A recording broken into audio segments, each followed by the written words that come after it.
दिसंबर 2020 दिन सोमवार study with ज्ञान प्रकाश के दैनिक रोजगार समाचार में आप सभी का हार्दिक स्वागत है। दोस्तों, यूपीटीईटी की एलिजिबिलिटी यानी कि इसकी वैधता कब तक रहेगी, इसकी परीक्षा तिथि, आवेदन कब से शुरू हो और परीक्षा केंद्र इत्यादि कई सारे टॉपिक हैं जिस पर आज परीक्षा संस्था और एनआईसी की बैठक है। इसमें ऑनलाइन आवेदन लेने की जो समय सारणी है वो भी तय की जाएगी।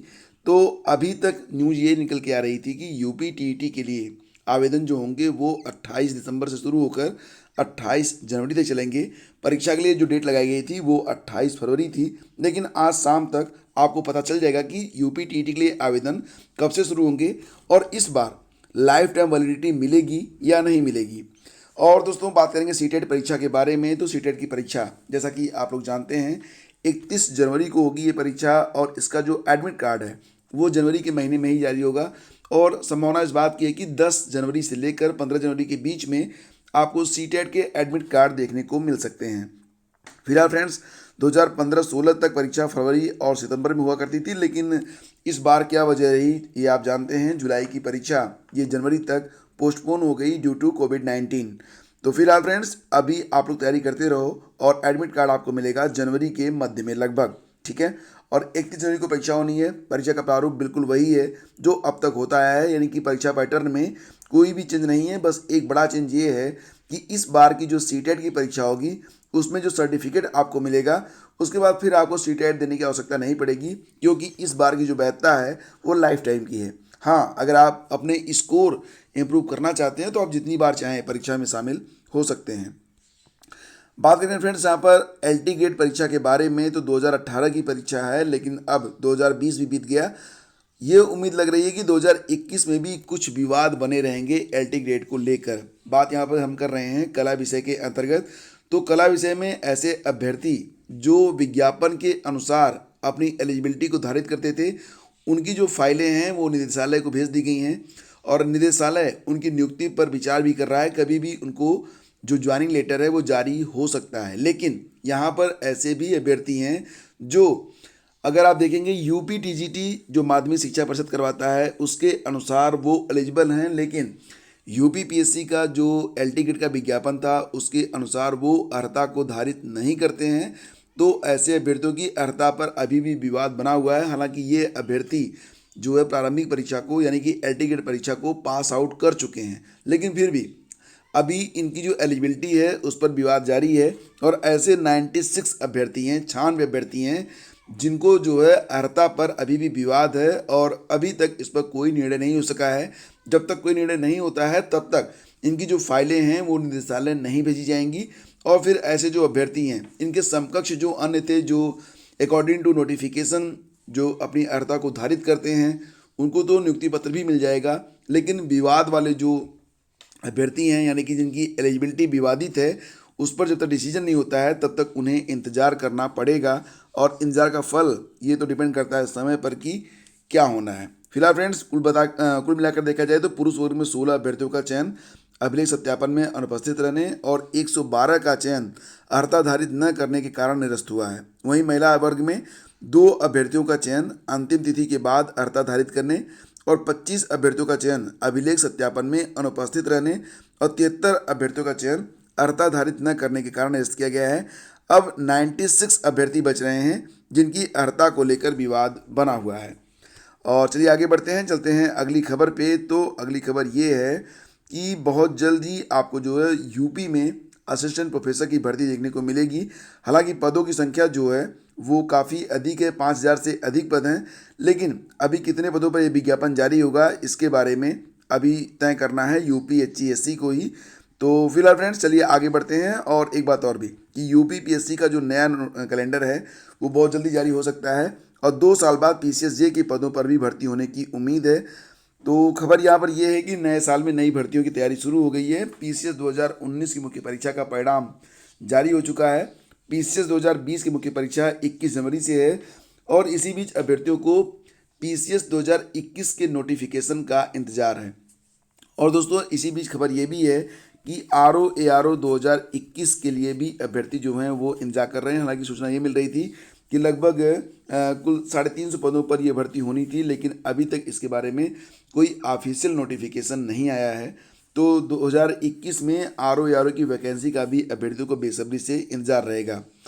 तो जो पुराना कैलेंडर था फ्रेंड्स, उसमें जो चेंज हुआ था उसमें, तो पुराना कैलेंडर जो था वो 15 जून को रिवाइज्ड हुआ था और इसमें जो भी परीक्षाएं करवाई जानी थी वो परीक्षाएं लगभग समाप्त हो गई हैं। दो परीक्षाएं बची हुई हैं। अब एक तो होगी आपकी पीसीएस की मुख्य परीक्षा 2020 और दूसरी हो जाएगी एसीएफ और आरएफओ की मुख्य परीक्षा 2020, जो कि क्रमशः जनवरी और फरवरी में संपन्न हो जाएगी। इसके बाद नया कैलेंडर आपको देखने को मिलेगा। तो जो न्यू कैलेंडर है फ्रेंड्स, वो बहुत जल्दी आपको देखने को मिल सकता है और उसमें ये बात बिल्कुल क्लियर हो जाएगी कि यूपी पीसीएस 2021 की प्रारंभिक परीक्षा, आरओ 2021 के लिए जो प्रारंभिक परीक्षा होगी और जो अन्य परीक्षाएं होंगी उसकी डेट्स क्या होगी, इससे ये पता चल जाता है कि कौन कौन से विज्ञापन 2021 में जारी होने होते हैं। इसलिए अभ्यर्थियों को नए कैलेंडर का बेसब्री से इंतजार रहता है। और फ्रेंड्स आगे बढ़ते हैं। रेलवे एनटीपीसी की परीक्षा आज से शुरू हो रही है और इसमें बहुत सारे ऐसे पद हैं जिस पर अभ्यर्थी भर्ती होने को लालायित रहते हैं। जैसे कि इसमें स्टेशन मास्टर का पद होता है, टीटी का पद होता है, कमर्शियल अप्रेंटिस का पद होता है। फिलहाल ये परीक्षा आज से स्टार्ट हो रही है। आरआरबी इलाहाबाद ने उत्तर प्रदेश, उत्तराखंड और मध्य प्रदेश के 49 केंद्रों पर परीक्षा कराने की तैयारी कर ली है। आरआरबी इलाहाबाद कार्यालय जो है वो 4099 पदों के लिए 8 लाख से अधिक अभ्यर्थियों की परीक्षा लेगा। यह परीक्षा मार्च 2021 तक चलेगी और जिन परीक्षार्थियों की जो है मतलब कि डेट्स क्लियर हो जाती हैं कि अमुक डेट को उनकी परीक्षा है, तो उसके 4-5 दिन पहले उनका एडमिट कार्ड जारी किया जाता है। तो इस प्रकार से परीक्षा हो रही है और निर्धारित पद से 20 गुना अभ्यर्थियों का होगा चयन। तो आरआरबी इलाहाबाद के तहत कुल जो 8044 पद हैं, इसके लिए सीबीटी 1 परीक्षा में 8 लाख से अधिक अभ्यर्थी परीक्षा देंगे। सीबीटी 2 परीक्षा के लिए निर्धारित पद से 20 अभ्यर्थियों का चयन होगा, यानी कि लगभग एक पद पर 20 गुना अभ्यर्थियों को बुलाया जाएगा। तो सीबीटी 2 परीक्षा लगभग 9 लाख अभ्यर्थी देंगे। ठीक है, तो ये न्यूज़ है। और इसके बाद क्रम से आगे बढ़ते हैं। जेई कर्मचारी चयन आयोग की जो जेई की परीक्षा हुई थी उसका जो है उत्तर कुंजी आयोग ने वेबसाइट पर अपलोड कर दिया है। आयोग की ओर से जेई परीक्षा 2019 की उत्तर कुंजी जारी करके उस पर जो ऑब्जेक्शन है उसको जो है मांग लिया गया है। तो उत्तर कुंजी जारी कर दी है। अभ्यर्थियों को परीक्षा के किसी भी सवाल या उत्तर से कोई आपत्ति है तो ऑनलाइन माध्यम से 27 से 21 दिसंबर तक प्रति सवाल 100 रुपये शुल्क के साथ वो आवेदन कर सकता है और अपनी शंका जो है उसे दूर कर सकता है। और उत्तर प्रदेश में जितने भी बेसिक स्कूल हैं उसमें अगले साल से एनसीईआरटी का जो सिलेबस होगा वो लागू कर दिया जाएगा। इसे क्रमबद्ध तरीके से लागू किया जाएगा। जैसे कि फ्रेंड्स इस साल जो है 0 और 1 लेवल पर, इसके बाद क्रम से 2024-25 तक कक्षा 1 से कक्षा 8 तक एनसीईआरटी का जो कोर्स होगा वो लागू कर दिया जाएगा। इसके लिए 25-25 के बैच में सभी शिक्षकों को ऑफलाइन ट्रेनिंग दी जाएगी और इतनी बड़ी संख्या में शिक्षकों का प्रशिक्षण 31 मार्च 2021 तक पूरा करना विभाग के लिए बड़ी चुनौती है। इसलिए विभाग को प्री प्राइमरी की कक्षाओं में 1.60 लाख आंगनवाड़ी कार्यकर्तियों को भी प्रशिक्षित करना है। तो इस प्रकार से ये जो नया पाठ्यक्रम है वो क्रमशः 1 by 1 लागू किया जाएगा और इसे अगले कुछ सालों में पूरी तरह से लागू कर दिया जाएगा। बात करते हैं फ्रेंड्स असिस्टेंट प्रोफेसर भर्ती के बारे में। तो हालांकि अभी भी कहानी वही है कि आरक्षण निर्धारण पर चल रहा है मंथन, यानी कि यही एक ऐसा यहाँ पर अवरोध है जो अब तक दूर नहीं हो सका है। लेकिन उसके बावजूद भी बड़ी खबर ये है कि तैयारी तेज कर दी गई है। उच्चतर शिक्षा सेवा आयोग प्रयागराज ने अपने स्तर से इसकी तैयारी को तेज कर दिया है। नए साल के पहले या दूसरे महीने में जनवरी या फरवरी में रिक्त पदों पर चयन के लिए विज्ञापन जारी हो सकता है, मतलब जनवरी में या फिर फरवरी में। वैसे तो रिक्त पदों की संख्या 5000 है, लेकिन विज्ञापित कितने पद होंगे इसका निर्णय तो यूपीएससी ही करेगा। और यहाँ पर जो नई अपडेट है उसके मुताबिक ये है कि चयन प्रक्रिया के लिए अपनी तैयारी तेज करते हुए उच्चतर शिक्षा सेवा आयोग ने विशेषज्ञ पैनल बनाने की कवायद शुरू कर दी है। विशेषज्ञ पैनल के लिए आयोग ने 31 जनवरी 2021 तक आवेदन मांगे हैं। इसके लिए बाकायदा एक प्रारूप भी जारी किया गया है जो आयोग की वेबसाइट पर अवेलेबल है। इस पैनल के लिए सभी विषयों के न्यूनतम एसोसिएट प्रोफेसर स्तर के शिक्षक आवेदन कर सकते हैं। पैनल में चयनित किए जाने वाले शिक्षकों को लिखित परीक्षा उत्तीर्ण करने वाले अभ्यर्थियों का साक्षात्कार लेने के लिए आमंत्रित किया जाएगा। तो ये पैनल जो है उसका गठन अब किया जा रहा है। और फ्रेंड्स देखिए, अब एक अच्छी खबर है कि अगर आपका जो वाहन है उसका लाइसेंस और रजिस्ट्रेशन सर्टिफिकेट जो है अगर वो एक्सपायर हो रहा है तो उसकी वैधता 31 मार्च तक बढ़ा दी गई है, जो कि अभी 31 दिसंबर थी। हालांकि ये चौथी बार हो रहा है। तो खबर ये है कि ये चौथी बार है जब मोदी सरकार ने वाहनों के इन दस्तावेजों की वैधता की तारीख को बढ़ाया है। इसके पहले 30 मार्च 2020 था, जिसे बढ़ाकर 9 जून, फिर 24 अगस्त 2020 को दस्तावेजों की वैधता बढ़ाने का ऐलान किया गया था। इसे 31 दिसंबर किया गया था, लेकिन अब इसे जो है बढ़ाकर 31 मार्च कर दिया गया है। तो महामारी के दौरान लोगों को सहूलियत देने के लिए सरकार ने ड्राइविंग लाइसेंस और वाहन रजिस्ट्रेशन के नवीनीकरण में छूट दी है।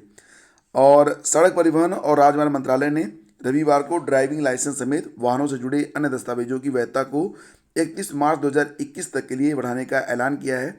इस ऐलान के तहत ड्राइविंग लाइसेंस के अलावा वाहनों के रजिस्ट्रेशन के कागज यानी कि आरसी, गाड़ी का परमिट और फिटनेस सर्टिफिकेट अगर बीच में खत्म हो रहा है तो इसको बढ़वाने की तारीख 31 मार्च 2021 कर दी गई है। इस आदेश के बाद यह दस्तावेज 31 मार्च तक सही माने जाएंगे, यानी कि फिर आपको कोई दिक्कत यहाँ पर नहीं होनी है।